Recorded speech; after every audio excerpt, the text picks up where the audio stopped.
warahmatullahi wabarakatuh. Nah, adik-adik, kita masuk di materi ke-6. Kita bicara tentang sumber ajaran Islam. Jadi kalau sebelumnya itu tentang pokok-pokok ajaran Islam, ya, dan bagaimana manusia menerapkannya. Sekarang kita masuk materi tentang sumber ajaran Islam. Sumber ajaran Islam ini ada di 3 pertemuan, ya, tepatnya sumber dan dasar ajaran Islam. Yang sumber itu di pertemuan 6 dan 7, yang dasar ajaran Islam itu ada di pertemuan ke-8, atau kalau 8 itu UTS ke-9.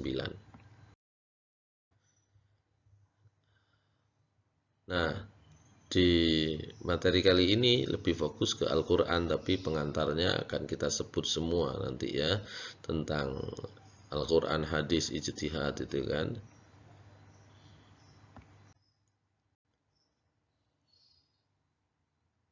Ya, ini pokok pembahasannya. Baik, ini pembahasan kita di sumber ajaran Islam. Jadi ada Al-Quran, ada hadis, ada ijtihad ya.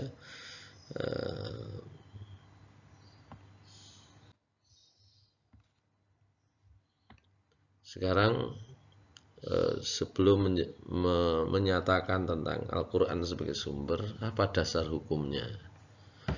Ya, dari mana kita tahu bahwa Al-Quran itu sebagai sumber ajaran Islam?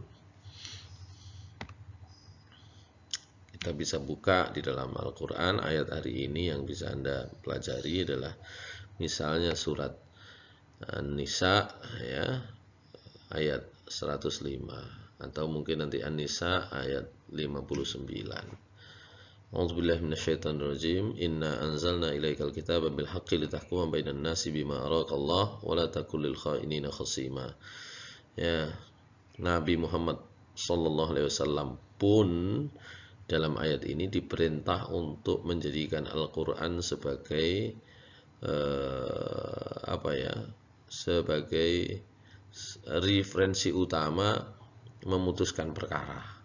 Jangankan kita, Nabi pun demikian. Coba, sesungguhnya kami telah menurunkan kitab kepadamu, yaitu Al-Quran, kepada Muhammad dengan membawa kebenaran, supaya kamu mengadili antara manusia dengan apa yang telah Allah wahyukan kepadamu.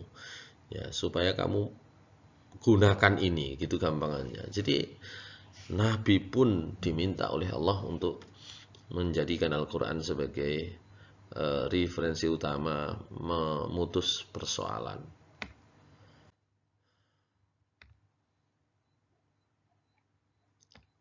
Yang lain misalnya ini populer sekali ya, bahwa Rasulullah SAW meninggalkan 2 perkara, jika itu dipegang dengan kuat maka orang tidak akan tersesat, begitu kan, tidak akan salah jalan, yaitu Al-Quran dan Sunnah Rasulullah SAW.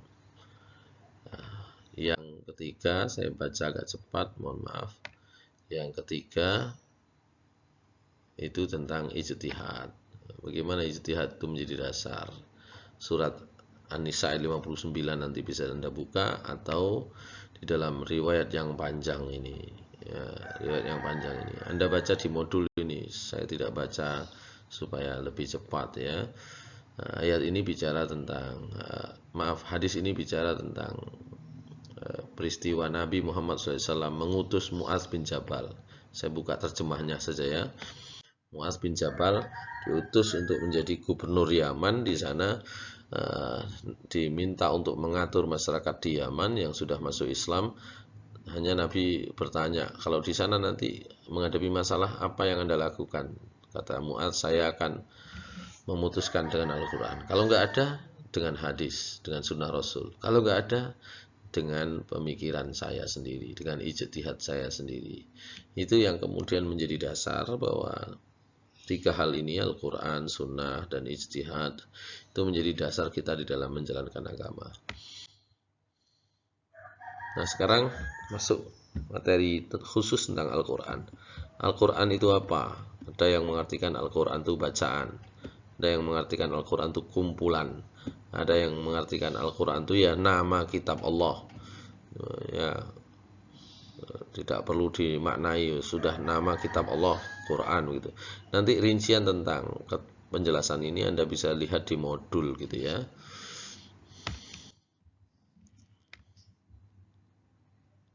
Kalau secara istilah Al-Quran bisa dimaknai, ini ada beberapa definisi, saya baca salah satunya saja ya mungkin. Muhammad Ali As-Sabuni menyatakan Al-Quran itu adalah firman Allah, merupakan mukjizat diturunkan kepada Nabi Muhammad SAW sebagai penutup Nabi dan Rasul, ya, lewat malaikat Jibril, tertulis di dalam mushaf sampai kepada kita secara mutawatir, membacanya dinilai ibadah, dimulai dengan surat Al-Fatihah, diakhiri dengan surat An-Nas, gitu kan. Ya, jadi mukjizat di Al-Quran itu istimewa, luar biasa, itu mukjizat ya. Diturunkannya kepada Nabi Muhammad, kalau tidak diturunkan kepada Nabi Muhammad bukan Al-Quran namanya. Ya, harus lewat malaikat Jibril, kalau bukan lewat malaikat Jibril, meskipun Allah memberi wahyu kepada Muhammad Sallallahu Alaihi Wasallam, itu bukan Al-Quran. Ya. Tertulis dalam mushaf, ya, meskipun sekarang mushafnya bisa dalam bentuk Android, sampai kepada kita secara mutawatir. Mutawatir itu artinya dari banyak jalan, saking banyaknya tidak mungkin kemudian Al-Quran itu bisa dipalsukan gitu kan. Tidak mungkin, saking banyaknya nggak mungkin yang banyak itu bohong bersama-sama untuk menjadi satu bacaan Al-Quran yang sama gitu kan misalnya. Itu mutawatir. Jadi mutawatir itu dari banyak jalan. Saking banyaknya kita akan mudah untuk menyimpulkan bahwa Al-Quran itu valid gitu ya. Sama kayak berita itu loh. Kalau koran A, B, C, D sampai Z itu memberitakan, maka selesai ya. Tapi kalau sebagian media, sebagian koran beritanya A, sebagian media, sebagian koran beritanya itu berbeda, orang akan ragu-ragu mana ini yang benar. Tapi Al-Quran itu sama, Anda cek di Eropa, di Amerika, di India, di Indonesia, sama ya. Kalau kita makmum di belakang imam, bacaannya secara umum sama, meskipun nanti ada ragam bacaan Al-Quran gitu ya, yang jumlahnya 7, tapi secara umum sama bacaan itu, sehingga menjadi dasar untuk menyatakan validitasnya. Itu mutawatir itu namanya begitu, dari banyak jalan. Ya, membacanya dinilai ibadah, mulainya dari surat Al-Fatihah, akhirnya dari surat An-Nisa. An-Nas, maaf. Ini definisi yang lain ya. Di sini ada yang berbeda definisinya, yaitu dengan bahasa Arab. Definisi ini penting dengan bahasa Arab ini, karena misalnya membaca surat Al-Fatihah di dalam sholat itu ya misalnya, ya kalau yang dibaca terjemahnya nggak sah, karena yang sah itu ya Al-Fatihah dalam bahasa asalnya, bahasa Arab gitu ya. Ini pentingnya definisi ini. Kalau bukan bahasa Arab itu bukan Al-Quran namanya. Proses turunnya bagaimana? Wahyu secara umum itu proses turunnya disebut di dalam surat Asy-Syura ayat 51. Ada 3 caranya Anda baca di situ ya. A'udzubillahi minasyaitonirrajim. Wa ma kana li basyarin ay yukallimullahu illa wahyan aw min wara'i hijabin aw yursila rasulan fayuhi biiznihi ma yasha innahu ala aliyyun hakim gitu ya. Ada 3 cara. Wahyu langsung, lewat Rasul, itu yang ketiga. Yang kedua dari belakang tabir gitu ya. Dari belakang tabir itu bisa dimaknai seperti Nabi Musa alaihissalam bercakap-cakap dengan Allah itu ya. Allah tidak menampakkan dirinya. Atau seperti Nabi Muhammad SAW waktu Isra Mi'raj gitu kan. Nah, yang wahyu langsung itu Nabi Muhammad SAW misalnya sering mendapatkan semacam wahyu, bukan semacam wahyu maksudnya semacam makna yang langsung menancap di dalam benak beliau, itu wahyu langsung. Kalau Al-Quran itu selalu lewat utusan Allah malaikat. Itu lewat cara yang ketiga, au yursila rasulan. Nah, jadi kalau tidak lewat malaikat itu bukan Al-Qur'an. Ya, yang langsung-langsung tadi bukan Al-Qur'an kalau pada Nabi Muhammad SAW. Gitu ya.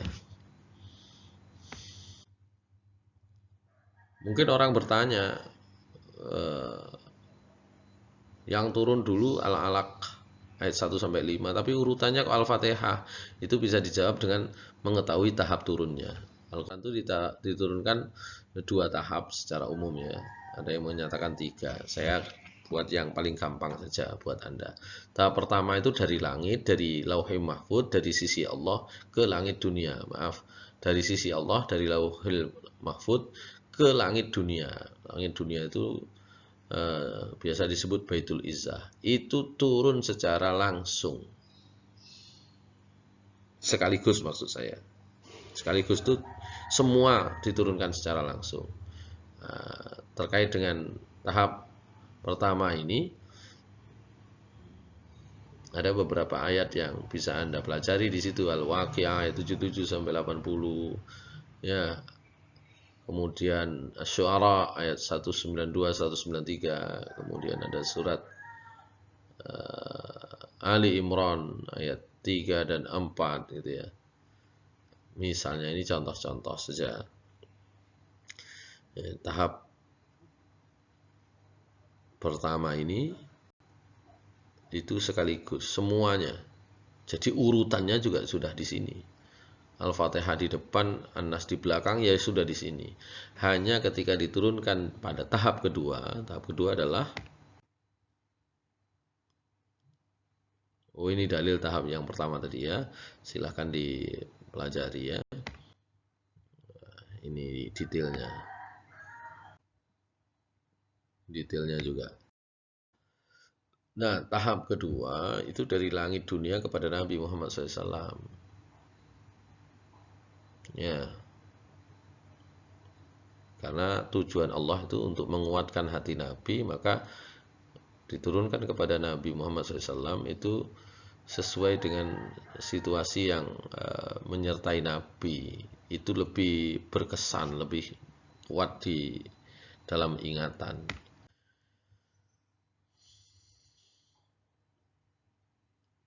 Nah, ini yang ketiga, kedudukan dan fungsi Al-Quran. Tadi di tahap kedua itu sebenarnya dari sana kita tahu ketika yang diturunkan kepada Nabi Muhammad SAW oleh Malaikat Jibril pada kesempatan pertama itu surat Al-Alaq, itu tidak berarti itu urutan yang pertama. Jadi urutannya sudah ada, tapi diturunkan kepada beliau sesuai keadaannya. Itu tahap kedua, itu memang begitu. Sekarang tentang kedudukan dan fungsi Al-Quran. Kedudukannya sebagai sumber utama ajaran Islam. Itu kedudukan yang utama sudah. Sumber ajaran Islam yang utama dan pertama.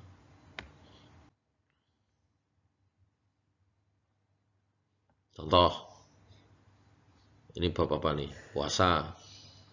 Puasa itu ajaran Islam, pasti ada dalam Al-Quran. Sholat adalah ajaran Islam, pasti dalam Al-Quran ada. Gitu ya. Itu misalnya contoh bahwa Al-Quran itu menjadi sumber ajaran Islam yang paling utama. Sebelum hadis menjelaskan, Al-Quran sudah ada dulu gitu ya, menyatakan tentang ajaran Islam tertentu. Ya tadi itu seperti sholat atau puasa. Atau tentang makanan dan minuman yang dilarang, misalnya khamr, maisir. Apakah dilarang? Iya. Ya.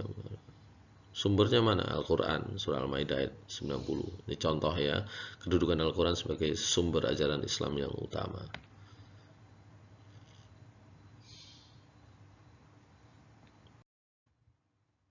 Nah, fungsi-fungsinya banyak. Ini tidak bisa saya sebut semua ya. Sebagai petunjuk, pembeda, peringatan, obat. Al-Quran sebagai obat itu misalnya dalam surah Al-Isra 82, Yunus ayat 57 sekarang sedang banyak dipakai itu ya, bacaan Al-Quran untuk kesembuhan itu.